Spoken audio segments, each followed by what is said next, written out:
Product of two vector, vector का multiplication. तो दो टाइप का वेक्टर मल्टीप्लीकेशन है, या तो डॉट प्रोडक्ट होगा एक, और दूसरा बोलेगा क्रॉस प्रोडक्ट। ठीक है, डॉट प्रोडक्ट का एक नाम है स्केलर प्रोडक्ट भी है, और या क्रॉस प्रोडक्ट को वेक्टर प्रोडक्ट भी बोलते हैं। ये पहला है, ये दूसरा। अपन अभी पहले के बारे में पढ़ेंगे। डॉट प्रोडक्ट, डॉट या सर ये ब्रैकेट वो में लिख साइन दो। और कॉस वाले हैं क्या? हाँ ठीक है, डॉट प्रोडक्ट। ठीक है, डॉट प्रोडक्ट या स्केलर प्रोडक्ट। मल्टीप्लाई वेक्टर का ही हो रहा है, दो वेक्टर का। ठीक है, मान लो आपके पास दो वेक्टर है, एक वेक्टर ए वेक्टर है, दूसरा वेक्टर बी वेक्टर है, दोनों को मल्टीप्लाई करना है। तो ए मल्टीप्लाई है, डॉट लगाया, क्या लगाया मैंने? डॉट। डॉट का मतलब मल्टीप्लाई है, ए डॉट बी, इसलिए इसको बोलते हैं डॉट प्रोडक्ट। इसका आंसर क्या आएगा?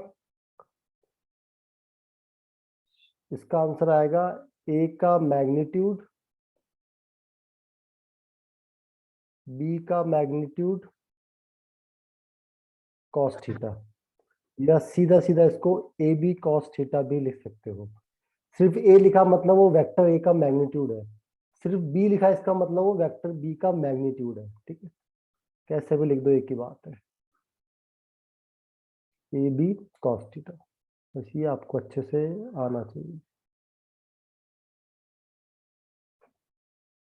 दो वेक्टर का डॉट प्रोडक्ट कैसे होगा? A dot B, A B cos theta. ठीक है, ए डॉट बी हो गया ए बी कॉस थीटा। ठीक है, अच्छा देखो, ए कोई मैग्नीट्यूड है, बी भी मैग्नीट्यूड है, कॉस थीटा भी कोई ना कोई वैल्यू। तो जो प्रोडक्ट होकर जो वैल्यू मिलेगी वो आपको एक स्केलर क्वांटिटी मिलेगी।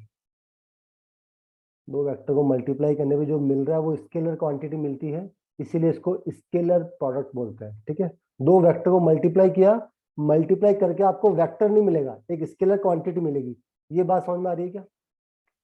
दो को मल्टीप्लाई करेंगे, हाँ सर। है ना, मल्टीप्लाई करके आपको वेक्टर नहीं मिलेगा, कोई स्केलर क्वांटिटी मिलेगी, इसीलिए इसका नाम स्केलर प्रोडक्ट। ठीक है, चलो अब इसके बारे में कुछ, एक सेकंड और आ जाए क्या।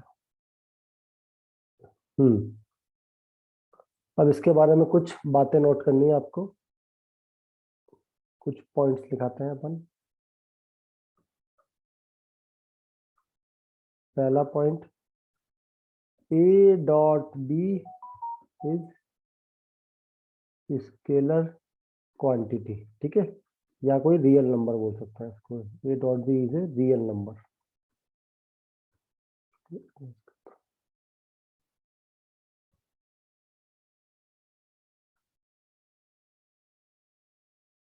ए डॉट बी क्या है? आपका रियल नंबर, पहली चीज तो ये। सेकंड चीज,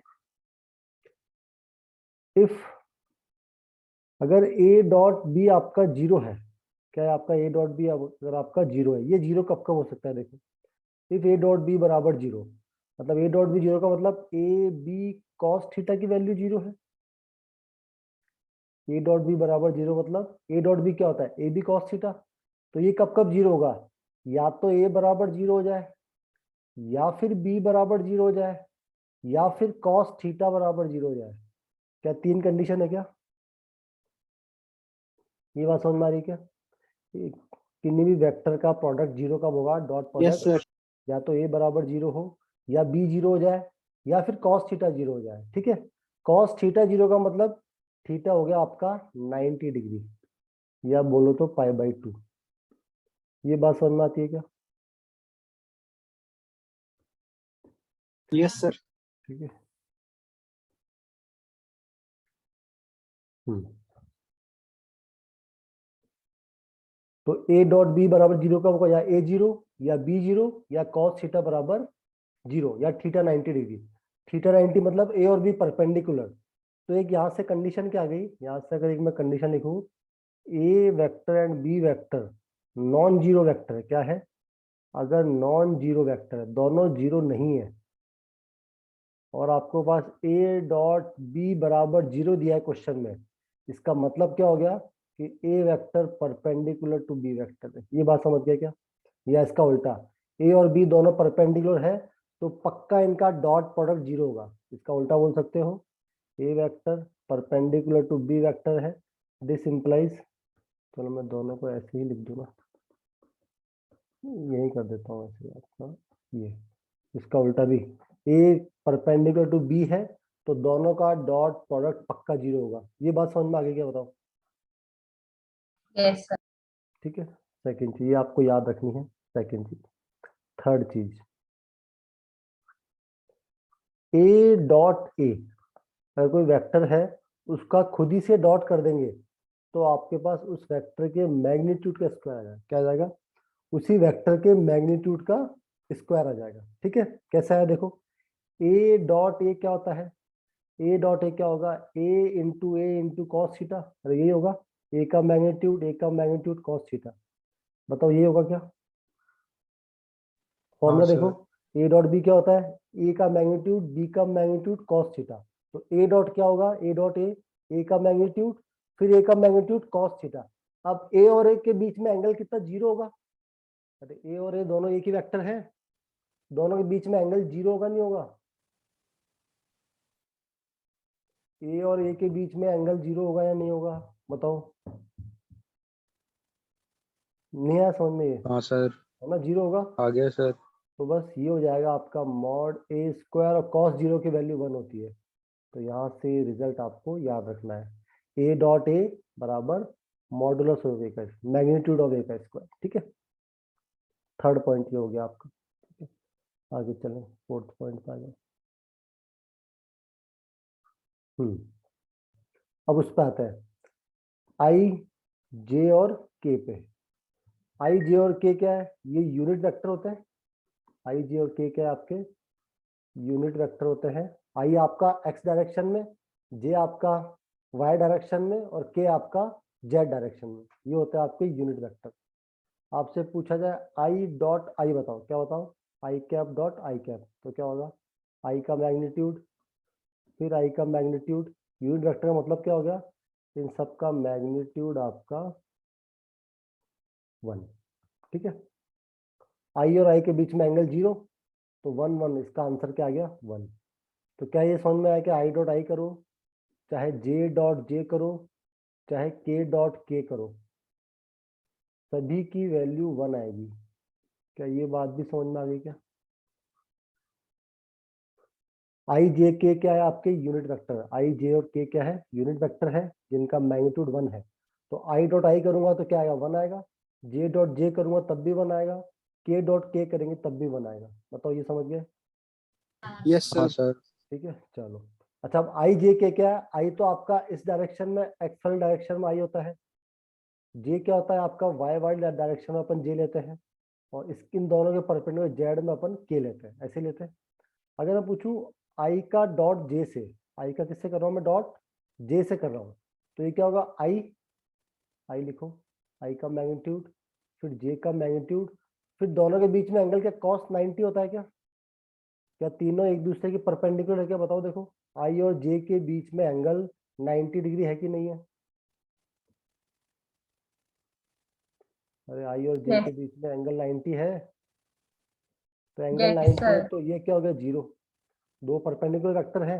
अच्छा, आई और जे करो चाहे जे और के करो, जे और के भी 90 डिग्री बीच का एंगल है, ये भी 0 आ जाएगा। आई जे करो जे के करो या आई डॉट के कर दो या के डॉट आई कर दो, ये भी क्या होगा? 0। क्या ये भी समझ गए क्या? Yes sir. ठीक है, चौथा पॉइंट। पांचवा पॉइंट, पांचवा पॉइंट होता है ए डॉट बी करो चाहे बी डॉट ए करो, ए की वैल्यू आएगी, सेम चीज है, दोनों की वैल्यू आपकी सेम आएगी। ठीक है, ए डॉट बी करो चाहे बी डॉट ए करो, दोनों की वैल्यू आपकी सेम आती है। कैसे आती है समझा देता हूँ। मान लो ये ए वेक्टर है, ये आपका ए वेक्टर है। मान लो ये बी वेक्टर है, ये आपका बी वेक्टर। ठीक है, ये बीच का एंगल थीटा। अच्छा, ये बताना भूल गया, जो ए डॉट बी में ए बी कॉस थीटा करते हैं, जो थीटा होता है वो ए और बी के बीच का एंगल है। ये ए वेक्टर है, ये आपका बी वेक्टर है, तो थीटा है वो ए और बी के बीच का एंगल है। ठीक है, थीटा क्या है? आपका ए और बी वेक्टर के बीच का एंगल। ठीक है, चलो इस पर आ जाओ। अब मैं ए डॉट बी कर रहा हूँ तो ए और बी के बीच का एंगल। ठीक है, तो ए डॉट बी करेंगे तो ए बी कॉस थीटा आएगा। ए बी कॉस थीटा आएगा, ए से बी के बीच का एंगल। बी डॉट ए करेंगे तो आएगा बी ए कॉस थीटा। अब एंगल अपन बी से ए की तरफ आ रहे हैं, तो एंटी, एक वाला क्लॉकवाइज एक एंटी क्लॉकवाइज है, तो एक थीटा है तो दूसरा माइनस थीटा हो जाएगा ना। ये बात समझ में आ रही है क्या? एंगल को अगर Yes, विजुअल कर, ठीक है। लेकिन कॉस में माइनस का फर्क नहीं पड़ता है, कॉस माइनस थीटा भी कॉस थीटा ही होता है। ये बात समझ में आती है क्या? yes, हाँ सर। ठीक है, Yes, इसलिए ये sir. दोनों सेम है, ए बी कॉस थीटा और बी ए कॉस सेम होता है। ए डॉट बी बराबर बी डॉट ए, ठीक है, क्योंकि कॉस थीटा में कॉस थीटा लिखो या कॉस माइनस का थीटा लिखो, एक ही बात है, कॉस में माइनस का फर्क नहीं पड़ता। ठीक है, तो ये छोटा सा अपना प्रूफ था इसका। तो ये कम्यूटेटिव की प्रॉपर्टी फॉलो करता है। ठीक है, तो ये आपका 5वां पॉइंट हो गया। ठीक है, ये आपका पहला डॉट प्रोडक्ट के बारे में जानकारी होगी। ठीक है, इतना अभी तक क्लियर है क्या? Yes, हाँ सर। ठीक है, ये हो गया आपका डॉट प्रोडक्ट। ठीक है, अब इसमें एक एग्जांपल कर लेते हैं अपन। एक एग्जांपल देखो। अच्छा, एग्जांपल से पहले एक चीज और लिख ही लो, थ्योरी पहले पूरी कर लेते हैं ना, फिर एग्जांपल करते हैं। कितने पॉइंट हो गए? 5 पॉइंट हो गए ना, छठा पॉइंट। ठीक है, अभी थोड़ी देर पहले बताया था मैंने कि ये ए वेक्टर है, ये आपका बी वेक्टर है मान लो, उनके बीच में एंगल ये थीटा है। क्या है बीच में एंगल? थीटा। तो अपन ने क्या लिखा था? ए डॉट बी की वैल्यू क्या आती है? ये आती है ए का मैग्नीट्यूड, बी का मैग्नीट्यूड कॉस थीटा।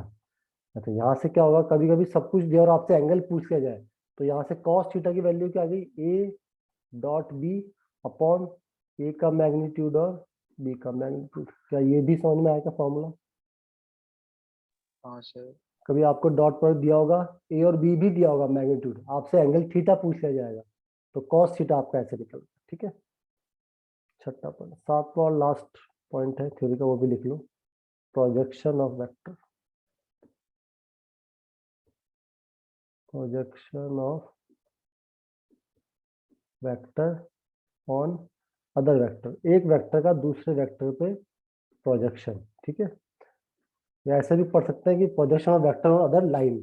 लाइन का निकाल रहे हैं या अपन पहले वेक्टर का निकाल लेते हैं। ठीक है, देखो प्रोजेक्शन का मतलब क्या हुआ, एक वेक्टर ए है आपके पास, एक वेक्टर आपके पास ये है बी।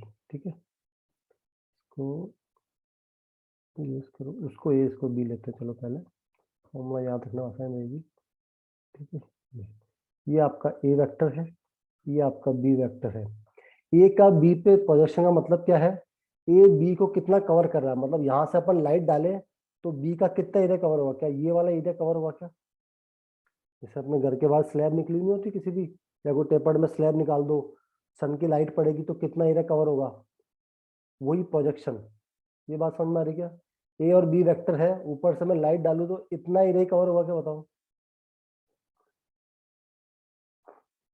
नहीं आया क्या समझ में? ये जैसे ये वेक्टर है, एक दूसरा वेक्टर है, तो प्रोजेक्शन मतलब यहाँ से आपने लाइट डाली तो ये इसके परपेंडिकुलर, ये वाला इसका प्रोजेक्शन होगा, इसका इस वेक्टर पे प्रोजेक्शन। ये चीज समझ में आ रही क्या? बताओ, अरे ये चीज समझ में आई कि नहीं आई? हाँ सर। आ गई पक्का?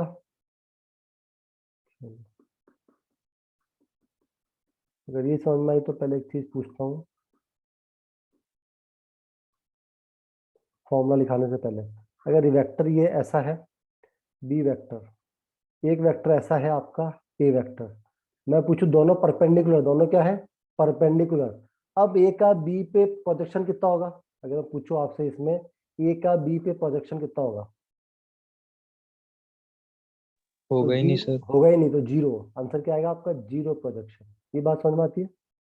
अगर दो वेक्टर Yes. परपेंडिकुलर है तो उस पर कोई प्रोजेक्शन ही नहीं आएगा, जीरो प्रोजेक्शन। और ऐसा हो कि एक वेक्टर है दूसरा उसी के ऊपर है, इनके बीच में एंगल जीरो है, अब प्रोजेक्शन कितना होगा? तो पूरा का पूरा हो जाएगा वेक्टर हाँ सर। ए का मैग्नीट्यूड, जितनी वेक्टर ए की लेंथ है, ये ए है नीचे बी है, तो ए का बी पे प्रोजेक्शन कितना होगा? जितनी ए की लेंथ है। ये बात समझ में आ गई? बताओ, 2 पॉइंट समझ में आ गया क्या? हाँ सर। है ना, चलो ये तो मैंने ऐसे ही आपको बता दिया। फॉर्मूला लिखाते हैं।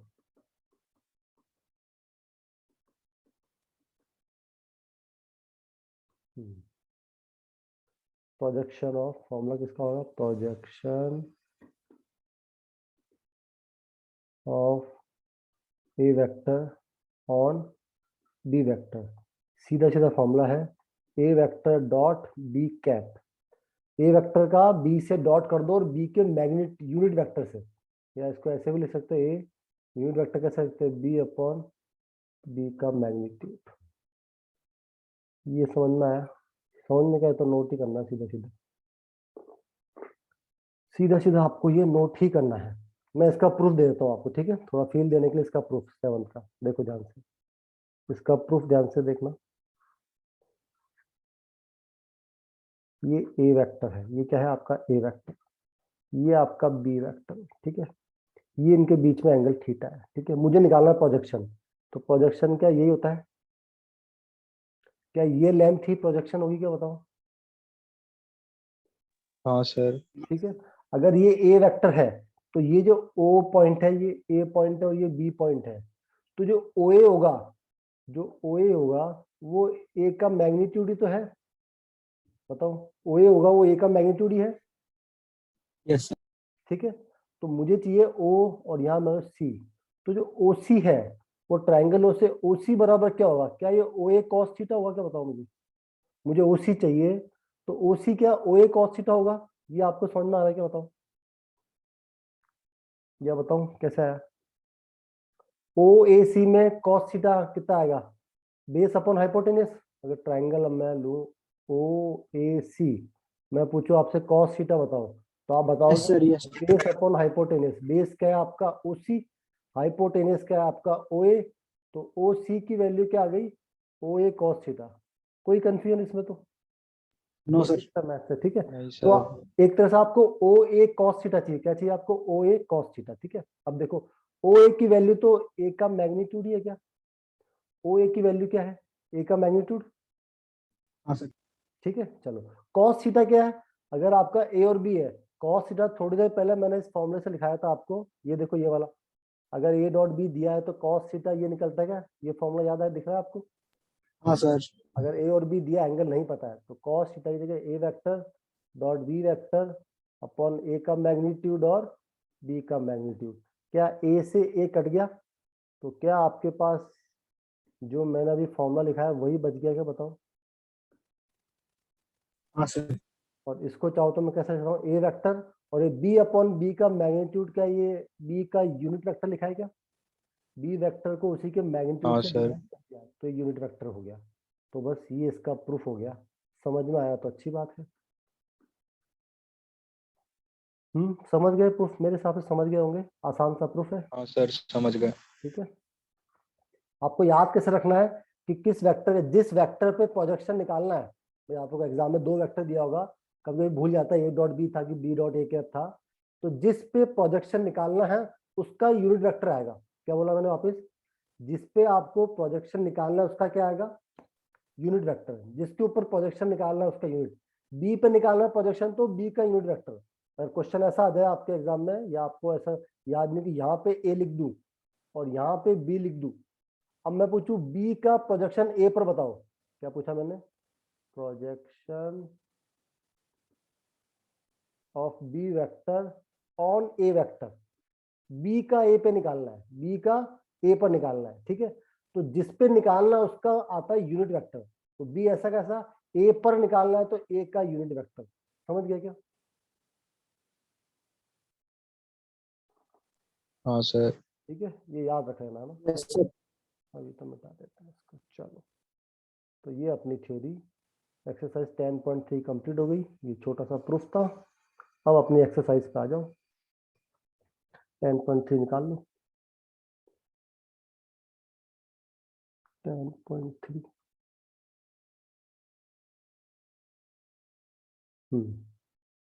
क्वेश्चन एकदम आसान आसान है। पहला क्वेश्चन पढ़ो। ए और बी 2 वेक्टर है, उनके बीच का एंगल निकालना है। वेक्टर का देखो मैग्नीट्यूड दिया है, ए वेक्टर का मैग्नीट्यूड आपको √3 दिया है। आगे पढ़ो। दूसरे वेक्टर बी वेक्टर का मैग्नीट्यूड आपको 2 दिया है। आगे पढ़ो। ए डॉट बी ये भी आपको दिया है √6।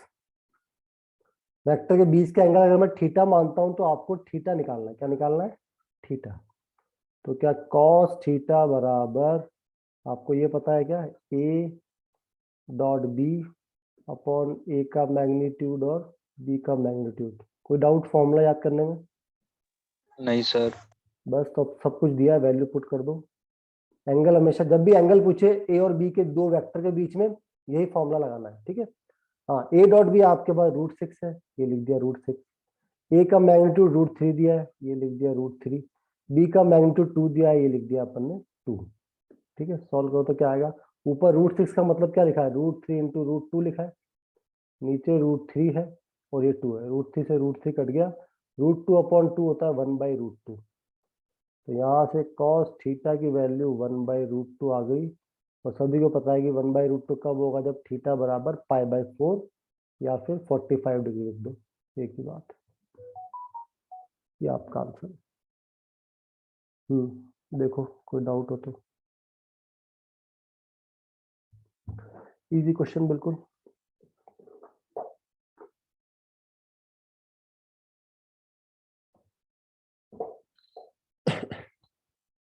हो गया तो आगे बढ़े। हाँ सर। Yes sir. चलो, है ना, क्वेश्चन नंबर 2 पे आओ। 2 भी बिल्कुल ऐसा है, question number 2। Question number 2, find the angle between, दो वेक्टर के बीच में एंगल पूछा आपसे। मान लो मैंने वेक्टर को ए लिया, एक वेक्टर को ए वेक्टर ले लिया, ये है आपके पास i -2j प्लस 3k। दूसरा वेक्टर है बी वेक्टर, ये आपके पास है प्लस 3k ना, हाँ, 3i -2j। ये सबके ऊपर कैप लगाया जा रहा है ना, मैं बार बार लिखता नहीं, समझ जाना, सारे यूनिट वेक्टर होते हैं i j के।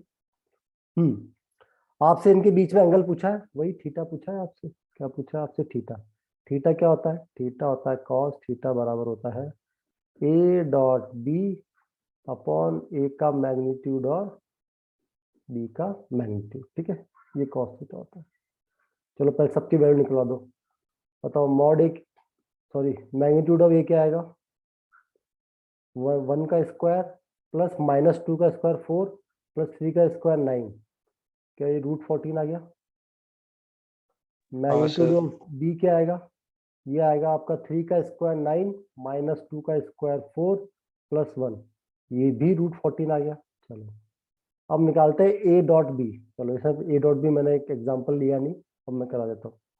i -2j प्लस 3k, ये तो ए है, इसको डॉट करना है 3i -2j प्लस k से। ठीक है, अच्छा अब देखो डॉट करना है। सबसे पहले मैंने आते ही ये बताया था आपको, ये चीज, आई को आई से करेंगे, जे को जे से करेंगे, के को के से करेंगे तो 1 आएगा, बाकी सबका आपस में 0 आएगा। आई अगर जे से होगा तो 0 आएगा, जे अगर के से होगा तो 0 आएगा, आई के से होगा तो 0। कोई डाउट है क्या? No sir. बस तो नहीं सर। यही चीज लगानी है, सेम चीज। आपको क्या करना है? आई को आई से करना है, जे को जे से करना है, के को के से करना है, और कुछ नहीं करना। आई अगर जे से होगा तो अपना आप 0 हो जाएगा, जे अगर के से होगा तो अपना आप 0 हो जाएगा। तो आई को आई से किया तो 3 आएगा, आई वाले को 3i से किया, सर जे वो वाले को जे से आगे करेंगे। 3 क्या आएगा? ठीक है, तो अच्छा 3k है क्या? सर हाँ 3k, मैंने क्वेश्चन को उतार दिया क्या? इसको इरेज करो, 3k लिखते हैं। ये है आपका 3k। ठीक है, अब ठीक है। हाँ, आई वाले को डॉट में आई को सिर्फ आई से करना है, तो आई को आई से क्या तो 3 आएगा, जे वाले को जे से तो -2 प्लस का 4 हो जाएगा, और के वाले को के से करना है तो ये प्लस का 3। ठीक है, तो बस ये आपका आंसर होगा, 4 3 7 10 हो गया आपका ए डॉट बी। क्या ए डॉट बी करना आ गया? कोई कंफ्यूजन इसमें?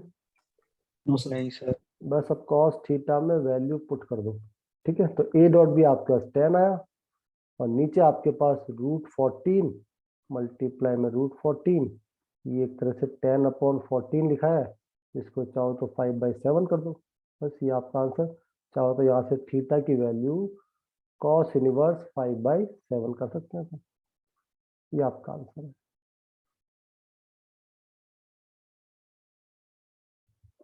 देख लो इसमें कोई कंफ्यूजन हो तो। Yes sir. आ गया सर। हो गया, चलो अब क्वेश्चन नंबर 3 पे आ जाओ। क्वेश्चन नंबर 3,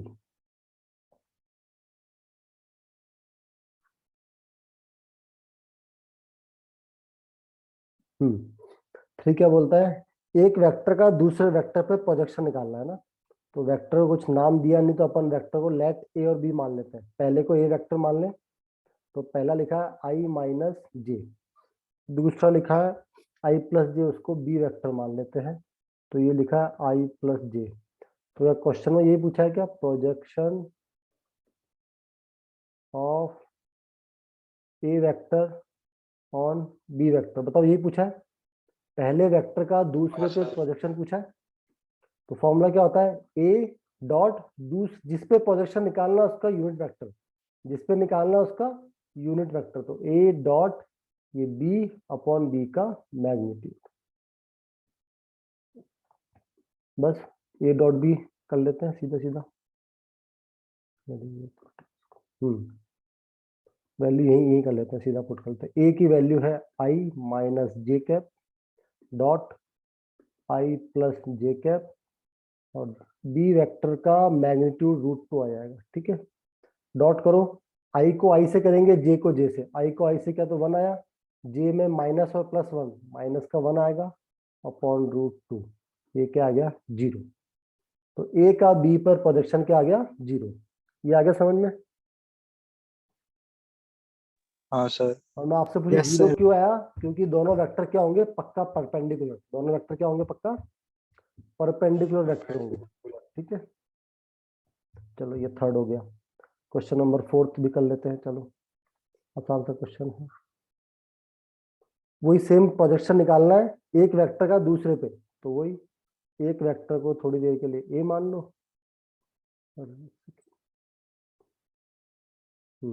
लेट ए वेक्टर बराबर आई प्लस 3j, आई प्लस 3j प्लस 7k। दूसरा वेक्टर बी है, ये हो जाएगा आपका 7i माइनस जे प्लस का 8k। ठीक है, बस आपसे पूछा क्या है, projection of A vector on vector B. बताओ फॉर्मूला क्या है, अब तो याद हो गया होगा। ए डॉट बी क्या पाएगा, हाँ सर। ठीक है ना, अब तो याद होगा। जिस पे प्रोजेक्शन निकालना है उसका यूनिट वेक्टर लेना है बस। अब फॉर्मूला वैसे तो ये है, यहाँ ए डॉट बी वेक्टर को लिखेंगे, बी वेक्टर को लिखेंगे, यूनिट वेक्टर को बी वेक्टर अपॉन बी का मैग्नीट्यूड। वैल्यू पुट कर दो, ए की value i plus 3j plus 7k dot B vector की वैल्यू है 7i minus j plus 8k upon B का मैग्नीट्यूड। बी का मैग्नीट्यूड क्या आएगा, रूट में 7 का स्क्वायर 49 प्लस माइनस 1 का स्क्वायर 1 प्लस 8 का स्क्वायर 64। ऊपर क्या था, आई को आई से क्या तो 7, जे को जे से क्या तो माइनस का 3, के को के से क्या तो प्लस का 56। ठीक है, नीचे क्या आ गया आपके पास, नीचे आ गया शायद 114। यहाँ पे कितना बचता है देखो, यहाँ पे बचता है आपके पास 460।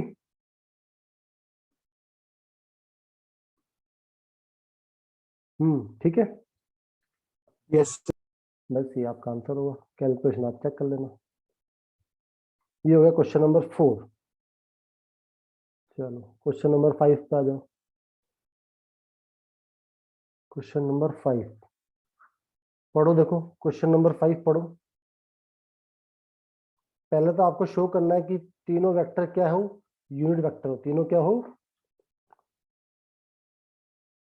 मैं मान लो वेक्टर को लेट कर लूँ, नाम देते हैं, एक को ए मान लेते हैं, एक को बी और एक को सी। ए वेक्टर है आपका 1/7 2i cap plus 3j cap plus 6k cap. दूसरा बी वेक्टर, ये भी 1/7 3i cap minus 6j cap plus का 2k कैप। तीसरा सी वेक्टर है, वो भी 1/7 6i cap plus 2j cap minus 3k cap. ठीक है, पहले तो क्या प्रूव करना है, पहले प्रूव करना है कि यूनिट वेक्टर, क्या प्रूव करना है आपको, कि तीनों वेक्टर क्या हो, यूनिट वेक्टर प्रूव करना है। ठीक है। अब यूनिट वेक्टर की स्पेशलिटी क्या है कि मैग्नीट्यूड क्या होना चाहिए 1। तो तीनों का मैग्नीट्यूड निकाल दोगे, मान लो पहले का मैं निकाल देता हूँ। तो पहले का मैग्नीट्यूड 1/7, तो बाहर ऐसा कैसा रख दो, मैग्नीट्यूड निकालो 1/7 का, तो स्क्वायर करके वापस रूट लोगे तो वही आएगा। अभी कोई डाउट है क्या इसमें? नहीं सर। ठीक है। अब उसका नो सर। मैग्नीट्यूड निकालो 2 का स्क्वायर 4, 1/7 को बाहर ऐसा कैसा रखा है अपन ने, 2 का 4, 3 का 9 और इसका 36, ये आ गया √49/7, 7/7, तो मैग्नीट्यूड 1। तो ये तो यूनिट वेक्टर आ गया, तो हेंस प्रूव्ड। तो ऐसे कैसे, क्या बी और सी भी निकाल लोगे क्या? अरे ये तो निकाल हाँ लो, सर। ये तो आसान है। ठीक है, 1/7 बाहर रखोगे, अंदर का निकालोगे तो 7 आ जाएगा। चलो, यूनिट वेक्टर तो प्रूव हो जाएंगे। ठीक है, ये वाले दोनों होमवर्क में निकाल के ट्राई करना। अब क्या पूछा आगे, आगे देखो क्या पूछा है। आगे बोला कि आपको बताना कि तीनों आपस में परपेंडिकुलर है। क्या है तीनों? आपको क्या प्रूव करना आगे नेक्स्ट? ए पॉइंट तो यूनिट वेक्टर प्रूव करना था, बी पॉइंट क्या प्रूव करना है, ए परपेंडिकुलर टू बी वेक्टर, तीनों आपस में परपेंडिकुलर। इसको ऐसे करना है कि ए बी के परपेंडिकुलर है, बी सी के परपेंडिकुलर है और सी ए के परपेंडिकुलर है। अरे क्या यही बात हुई क्या? Yes. परपेंडिकुलर मतलब क्या हुआ, अगर मैं ए डॉट बी करूंगा तो 0 आना चाहिए। हाँ। बी और सी परपेंडिकुलर मतलब क्या हुआ, बी डॉट सी करूंगा तब भी 0 आना चाहिए। और सी और ए का परपेंडिकुलर में जब सी को ए से डॉट करूंगा ये भी 0 आना चाहिए। इनमें कोई डाउट है? नहीं सर।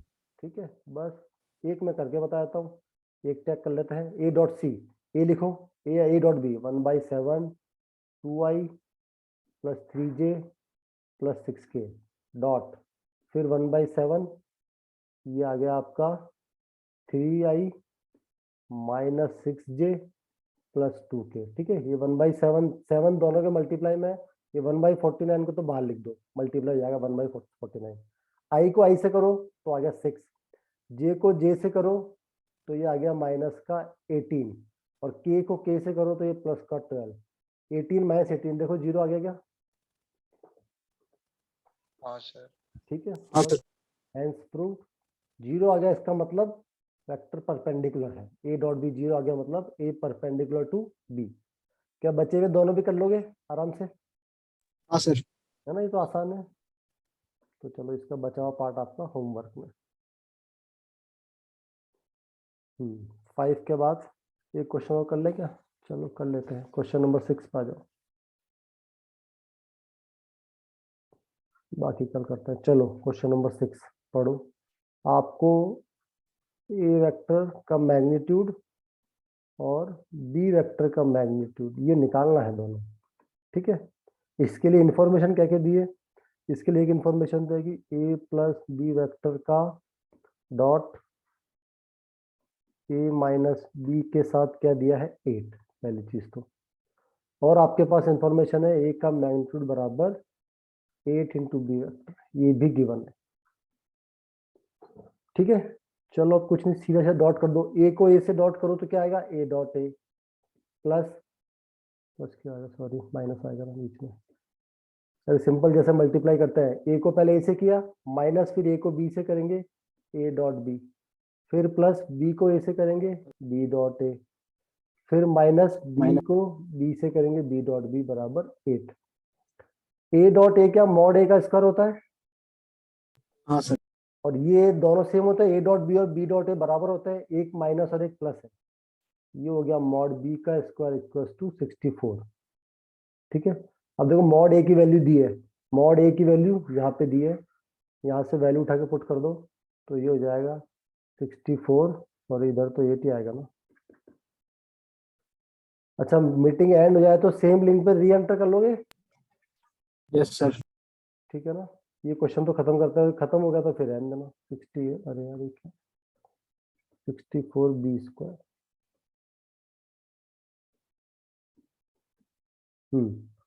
64 में से एक बी स्क्वायर गया तो ये आ गया 63 बी स्क्वायर बराबर 8। चलो ये क्वेश्चन तो मैं करके भेज दूंगा, री एंटर मत करना। ठीक है,